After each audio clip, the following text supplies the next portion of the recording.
When I'm helping graduates get into medical school, every year I see the same mistake. So I've got about 15 minutes before my clinic starts. I'm going to make a cup of tea, and while I'm doing that, I'm going to explain to you 6 reasons why you should do the GAMSAT. Because although it seems daunting and people shy away from it, that's the very reason why you should do it, because you know graduate entry medicine is the most competitive way to get in. International is probably equally as so.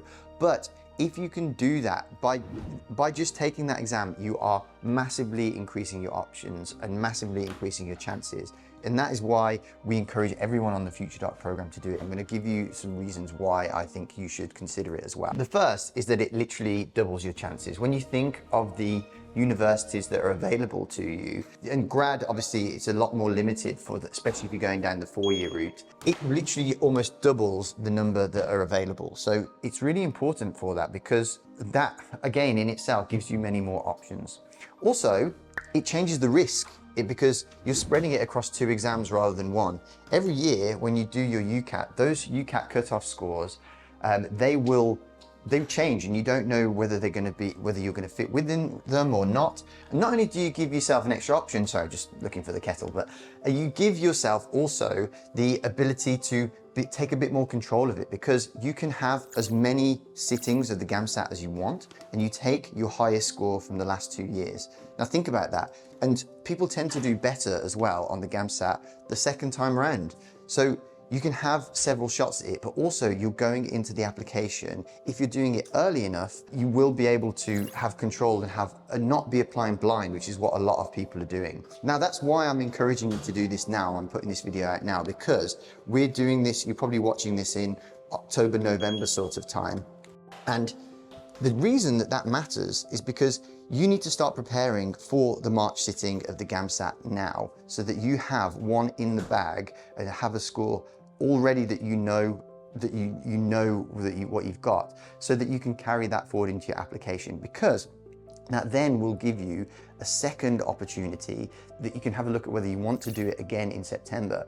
But at least you'll have some sort of score to fall back on that is going to give you something to put on your application and help you go on when you're choosing your universities. Because as anyone applying to medical school, it's important, but university selection for grads is one of the most critical things. That's the thing that when people come to the FutureDoc program who have, applied to grad 2, 3, 4 times, even higher sometimes, and then we get them in when they come to us, is because we're being smart about which universities we're choosing, but we're also adding in this extra option of making them do the GAMSAT. Right, bear with me while I'm just going to quickly get some tea bags and milk to make this tea.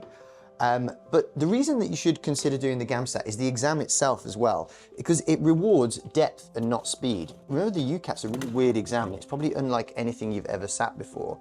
I'm just crawling through the cupboard to try and find my Yorkshire Gold tea bags at the moment, full disclosure. But it really rewards your ability to be able to learn and internalize material and apply it to the exam, rather than the UCAT, which is basically just a speed test, right? Now, that is really good, because I think that the GAMSAT particularly has a very set way of doing things, that it's almost like, of course you need to know the material, but if you can learn the techniques for how to approach the GAMSAT, it's like, when people know how to write really well, they can do quite well at university and exams just by being good writers and not necessarily knowing too much depth about the material. The GAMSAT's kind of the same in that you do need to know the material, but if you know how to answer the questions well, then you can do quite well. So there is like a tactical element to it that people can game how they do in this, just so that they can get the results that they need to get into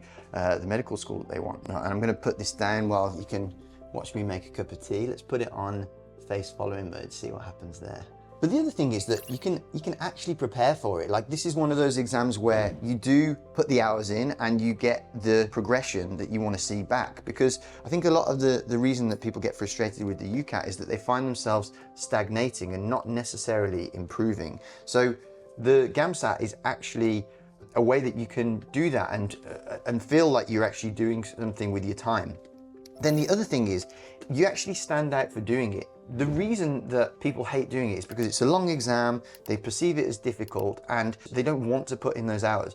But that's the very reason why you should do it, because so few people want to do it that it makes you one of the few that have actually managed to do the exam, get the result, and make themselves eligible for more universities. So again, another reason why the difficulty almost can work in your favor. And also, it signals to the universities that you're seriously committed to this. So again, another great reason to do it. But finally, one of the best reasons is that it's a great insurance policy. Like I say, you can take it, there are 2 sittings in a year, your score counts for 2 years, and you can just keep taking it and take the highest score. That is a fantastic reason to take the exam, because you can keep having attempts at it. If you look at people who take it multiple times, the people score their highest on the 2nd attempt. So it's one of those things that people get used to, and on the FutureDoc program, our teaching for it is phenomenal. I actually think it's one of the best things that we do, and we help people do really well first time. But if they have to do it a second time, they do even better. So it's, you know, one of those things that it's a great insurance policy. You can bank that score. Unlike the UCAT, if you have a dud score, or even if you have a good score in the UCAT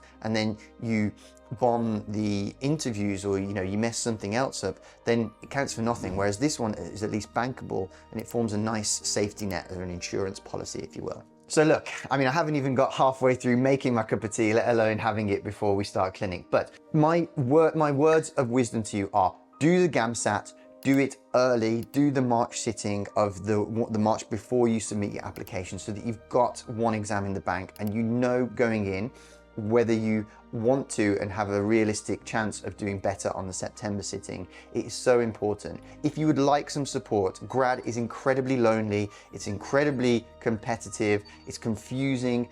We have basically half of the people on the FutureDoc program are grads because of those very reasons, and we have an incredibly high success rate of getting them, despite the ridiculous competition levels that are there for grads. So if you would like to join the FutureDoc program, I would encourage you, do it early, get prepared, do it so that you can go in calm rather than doing it chaotically last minute. I'm at the time of year recording this now where we're just coming to the end of the UCAS deadline, and everybody, for some reason, especially this year, has come super late, and it is stressful. They've had to make compromises. Some people will, maybe suffer because they left it too late.